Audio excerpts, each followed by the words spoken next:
O papa predileto da bilionária elite socialista global ataca novamente. Este é o Visão Libertária, sua fonte de informações descentralizadas e distribuídas.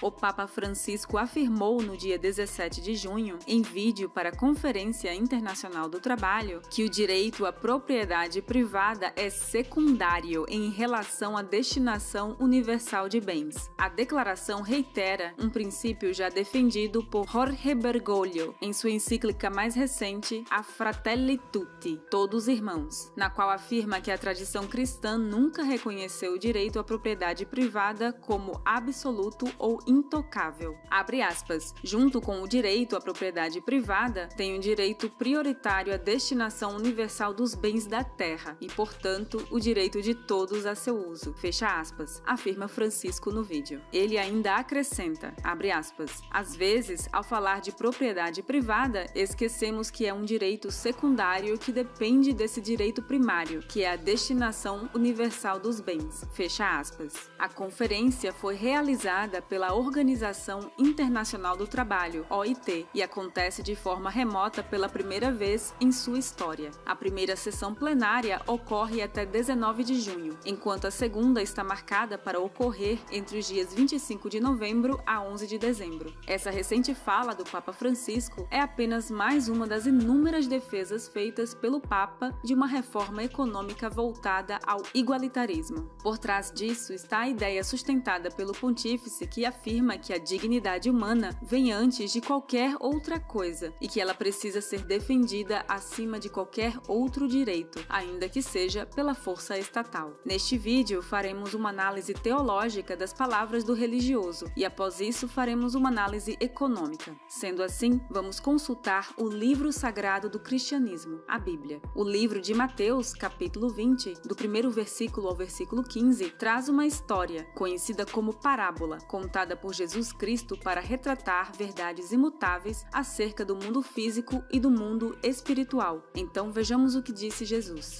Abre aspas. Pois o reino dos céus é como um proprietário que saiu de manhã cedo para contratar trabalhadores para sua vinha. Ele combinou pagar-lhes 1 denário pelo dia e mandou-os para sua vinha. Por volta das 9 horas da manhã, ele saiu e viu outros que estavam desocupados na praça e lhes disse, vão também trabalhar na vinha e eu lhes pagarei o que for justo. E eles foram. Saindo outra vez, por volta do meio-dia e das 3 horas da tarde, fez a mesma coisa. Saindo por volta das 5 horas da tarde, encontrou ainda outros que estavam desocupados e lhes perguntou, por que vocês estiveram aqui desocupados o dia todo? Porque ninguém nos contratou, responderam eles. Ele lhes disse, vão vocês também trabalhar na vinha. Ao cair da tarde, o dono da vinha disse a seu administrador, chame os trabalhadores e pague-lhes o salário, começando com os últimos contratados e terminando nos primeiros. Vieram os trabalhadores contratados por volta das 5 horas da tarde, e cada um recebeu 1 denário. Quando vieram os que tinham sido contratados primeiro, esperavam receber mais, mas cada um deles também recebeu 1 denário. Quando o receberam, começaram a se queixar do proprietário da vinha, dizendo-lhe, estes homens contratados por último trabalharam apenas 1 hora, e o Senhor os igualou a nós, que suportamos o peso do trabalho e o calor do dia. Mas ele respondeu a um deles, amigo, não estou sendo injusto com você. Você não concordou em trabalhar por 1 denário? Receba o que é seu e vá. Eu quero dar ao que foi contratado por último o mesmo que lhe dei. Não tenho o direito de fazer o que quero com o meu dinheiro? Fecha aspas. Ao fazermos a análise desse texto, podemos identificar Jesus defendendo 2 coisas de forma clara e objetiva. E bem sabemos, pelo estudo da ética e da economia, que esses 2 direitos são interdependentes, sendo que um é resultado lógico do outro. A primeira coisa é o direito absoluto à propriedade privada, pois como disse o Cristo, abre aspas, não tenho o direito de fazer o que quero com o meu dinheiro, fecha aspas. A segunda coisa defendida por Cristo nessa parábola foi a legitimidade dos contratos. Essa legitimidade decorre da legitimidade da propriedade privada, o que inclui a autopropriedade. Na parábola, a respeito da reclamação afirmação feita pelos primeiros trabalhadores, a resposta foi, abre aspas, amigo, não estou sendo injusto com você. Você não concordou em trabalhar por um denário? Receba o que é seu e vá, fecha aspas. Aparentemente, o Papa Francisco se esqueceu da existência dessa parábola.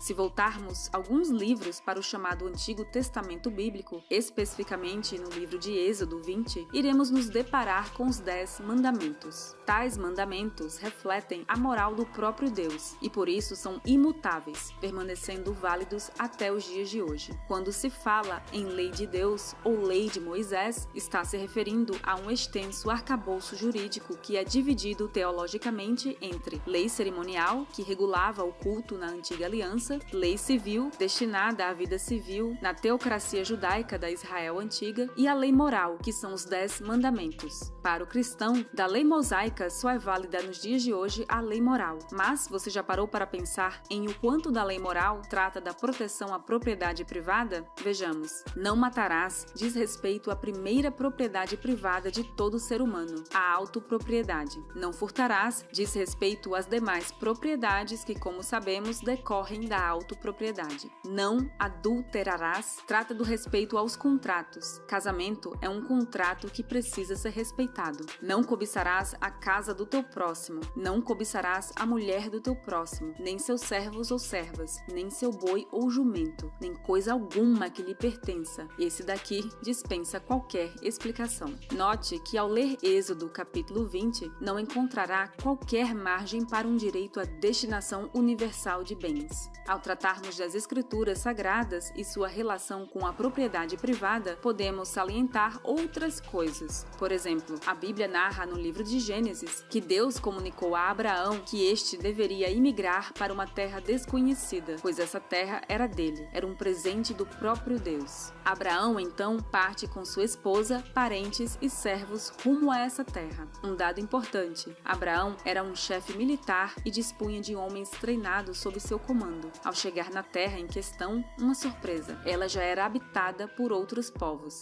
Diante disso, o que fez Abraão? Bem, você pode pensar que ele disse algo como, Deus me deu isso, então vou pegar meus homens, atacar e expulsar cada povo de cada cidade e estado dessa região. Olha que belo pensamento estatal. Só que não, meu amigo. O patriarca resolveu tomar outro caminho, por meio do comércio e relações diplomáticas. Abraão se apoderou de forma pacífica de várias terras. Ele comprou a terra que Deus havia lhe dado. Quando vemos o povo judeu voltando àquela região, após a escravidão no Egito, e militarmente reconquistando aquela terra sob a liderança militar de Josué, não devemos esquecer que se trata de uma terra que foi comprada por Abraão antes. Essa terra foi apoderada pelos povos que a tinham vendido a Abraão, quando os descendentes desse foram ao Egito, em busca de alimentos num período de fome, e lá foram escravizados. A Bíblia nunca tratou a propriedade privada como um direito secundário, tanto é que quando os judeus, no período dos juízes, pediram um rei que Deus não queria dar, Deus os alertou que um monarca seria apenas um parasita vivendo às custas deles, tentando mostrar ao povo que eles pediam um rei, mas não precisavam de um, conforme está registrado em 1 Samuel capítulo 8, versículos 10 a 19. Abre aspas. E falou Samuel todas as palavras do Senhor ao povo, que lhe pediam um rei, e disse, este será o costume do rei que houver de reinar sobre vós. Ele tomará os vossos filhos e os empregará nos seus carros, e como seus cavaleiros, para que corram adiante dos seus carros, e os porá por chefes de 1000 e de 50, e para que lavrem a sua lavoura, e façam a sua cega, e fabriquem as suas armas de guerra e os petrechos de seus carros. E tomará as vossas filhas para perfumistas, cozinheiras e padeiras, e tomará o melhor das vossas terras, e das vossas vinhas, e dos vossos olivais, e os dará aos seus servos. E as vossas sementes e as vossas vinhas dizimará, para dar aos seus oficiais e aos seus servos, também os vossos servos e as vossas servas, e os vossos melhores moços, e os vossos jumentos tomará, e os empregará no seu trabalho. Dizimará o vosso rebanho, e vós lhe servireis de servos. Então naquele dia clamareis por causa do vosso rei, que vós houverdes escolhido, mas o Senhor não vos ouvirá naquele dia. Porém, o povo não quis ouvir a voz de Samuel, e disseram, não, mas haverá sobre nós um rei. Fecha aspas. Agora passemos a uma análise econômica das ideias do Papa Francisco. A ideia de que é preciso uma destinação universal de bens para fazer o mínimo de sentido precisa pressupor que os bens, a riqueza, está dada da natureza e por isso basta apenas distribuí-la. Veja bem, até existe riqueza dada na natureza, mas essa riqueza existe num contexto de escassez. Simplesmente não há para todos. Ademais, a maior parte da riqueza humana não está dada, precisa ser criada e passa a pertencer a quem a criou, só podendo passar a outros por venda, doação e herança. Por fim, vamos deixar as palavras do Papa bem traduzidas. O que ele propõe tem nome: relativizar a propriedade privada para distribuí-la de forma igualitária nada mais é do que comunismo. Propriedade privada, além de uma justificativa lógica a priori, tem uma razão utilitária: resolver o problema da escassez. Numa coisa concordamos com o Papa Francisco: a dignidade humana é o ponto central. Mas a questão é que o capitalismo e liberdade são os meios de melhorar a dignidade humana, não o controle central e a tentativa de redistribuir riqueza. Francisco deveria fazer uma visitinha ao Papa Emérito, maior teólogo católico vivo, ao alemão Joseph Ratzinger, e perguntar a ele que povo tinha mais dignidade, os que viviam na Alemanha Oriental ou na Alemanha Ocidental. Afinal, o Papa parece curtir mais o regime da Alemanha, que era tão boa, mas tão boa, que precisou construir um muro, colocar minas terrestres em volta desse muro e mandar soldados atirarem em quem tentasse passar para o outro lado, para impedir que o povo fugisse daquele paraíso onde o direito à propriedade privada vinha depois de uma distribuição igualitária da riqueza. Obrigada por sua audiência. Este artigo foi sugerido por Inflação é Culpa dos Empresários, escrito por Atos Henrique, revisado por JJ Liber e narrado por Baby Yoda. Se você gostou deste vídeo, deixe seu like e compartilhe o vídeo em sua rede social. Se você deseja acompanhar nosso conteúdo, inscreva-se no canal e clique no ícone de campainha. Até a próxima!